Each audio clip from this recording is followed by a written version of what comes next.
ધોરણ 10માં પરિણામમાં સામાન્ય પરિવારમાંથી પ્રણામી નસીબનું આખરે નસીબ ખુલ્યું. જ્યારે રાજ્ય પરીક્ષા બોર્ડ દ્વારા આજે સવારે ધોરણ 10નું પરિણામ જાહેર કર્યું હતું, જેમાં હિંમતનગરની હિંમત હાઈસ્કૂલની વિદ્યાર્થીની પ્રણામી નસીબનું પરિણામ 94.16% આવ્યું હતું, જેમાં શાળા શિક્ષકો સહિત માતા પિતાના આશીર્વાદ લીધા હતા. ધોરણ 10ની વિદ્યાર્થીની પ્રણામી નસીબ IAS બનવાનું લક્ષ્યને લઈને ધોરણ 11માં સાયન્સ રાખવાનું નક્કી કર્યું છે.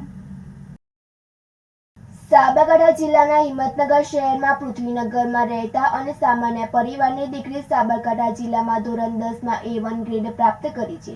જોકે દીપક પ્રણામી જે ઇકો ચલાવીને ગુજરાત ચલાવીને તેમની દીકરી ધોરણ 10માં જિલ્લામાં A1 ગ્રેડમાં સમાવેશ થઈ છે. જોકે નસીબ પ્રણામી ધોરણ 10માં અભ્યાસ કરતી હતી ત્યારે વહેલી સવારે અને દિવસ દરમિયાન મહેનત કરતી હતી. નસીબના માતા પિતા માત્ર ધોરણ 10 સુધી અભ્યાસ કર્યું છે. સામાન્ય પરિવારમાં આવતી પ્રણામી નસીબનો પરિવાર એક ભાડાના મકાનમાં રહીને ખૂબ મહેનત કરતી હતી. જોકે કહેવાય છે કે જેનું નસીબ હોય તેનું ભાગ્ય ખુલે છે.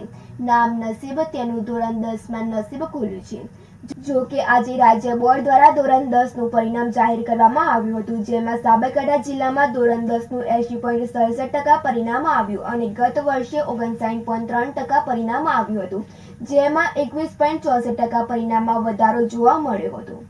A1 ગ્રેડમાં 405 વિદ્યાર્થીઓ આવ્યા હતા, જેમાં પ્રણામી નસીબ A1 ગ્રેડમાં 94.16% આવતા ESI બનવાનું લક્ષ્ય પૂરું કરવા માટે ધોરણ 11માં સાયન્સ રાખવાનું નક્કી કર્યું છે. આજરોજ ગુજરાત માધ્યમિક શિક્ષણ બોર્ડ દ્વારા ધોરણ 10નું પરિણામ જાહેર કરવામાં આવ્યું, જેમાં સાબરકાંઠા જિલ્લાનું 80.67% પરિણામ જાહેર થયું છે અને A1 ગ્રેડની અંદર કુલ સાબરકાંઠા જિલ્લાના 405 વિદ્યાર્થી આવેલા છે, જેમાં હિંમત હાઈસ્કૂલના 3 વિદ્યાર્થી છે, જેમાં પ્રથમ નંબરે શાળામાં આવનાર પ્રણામી નસીબ અમારી શાળાની જે વિદ્યાર્થી છે એને ખૂબ મહેનત કરી છે. એના પિતાશ્રી ઇકો ગાડી ચલાવે છે અને શાળા તરફથી પણ તે વિદ્યાર્થીનીને ખૂબ મદદ કરવામાં આવેલી અને એનું લક્ષ્ય IAS બની અને ભારત સરકારની સેવા કરવાનું છે, પ્રજાહિતના કલ્યાણકારી કાર્યો કરવાનું છે. તો સારા પરિવાર આ દીકરીને અને પ્રથમ 3 નંબરે આવનાર તમામ વિદ્યાર્થીઓને અને સાબરકાંઠા જિલ્લાના તમામ ઉત્તીર્ણ વિદ્યાર્થીઓને ખૂબ ખૂબ શુભકામના પાઠવે છે. ધોરણ 11માં શું રાખવાનું કીધું અને ઈચ્છા વ્યક્ત કરી IAS ની?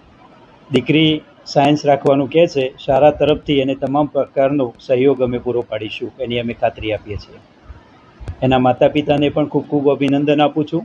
એને વિષય શિક્ષકો દ્વારા ખૂબ સારી તૈયારી કરાવવામાં આવી, એ તમામને પણ હું અભિનંદન પાઠવું છું. માર્ચ 2024માં ધોરણ 10ની પરીક્ષા લેવાઈ હતી.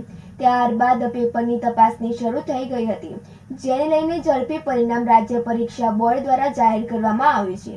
ત્યારે 2 દિવસ પહેલા ધોરણ 12 વિજ્ઞાન પ્રવાહ અને સામાન્ય પ્રવાહ પરિણામ જાહેર થયા બાદ આજે ધોરણ 10ની પરિણામની જાહેર કરવામાં આવ્યું છે, જેમાં સાબરકાંઠા જિલ્લામાં A1 ગ્રેડમાં 405માંથી હિંમતનગરમાં ઇકો ચાલકની દીકરી પ્રણામી નસીબનું 94.16% આવ્યા હતા. ત્યારે નસીબના પરિવારે સ્કૂલમાં આવીને શિક્ષકો અને નસીબના માતા પિતા એકબીજાને મોં મીઠું કરાવ્યા હતા અને હિંમત હાઈસ્કૂલના આચાર્ય સહિત શિક્ષકોએ આશીર્વાદ આપ્યા હતા. જોકે પ્રણામી નસીબ ધોરણ 11માં સાયન્સ રાખીને IAS બનવાનું લક્ષ્ય છે. સુરેશ થોરી સાથે તનિષા પરમાર, સિટી ન્યૂઝ, હિંમતનગર.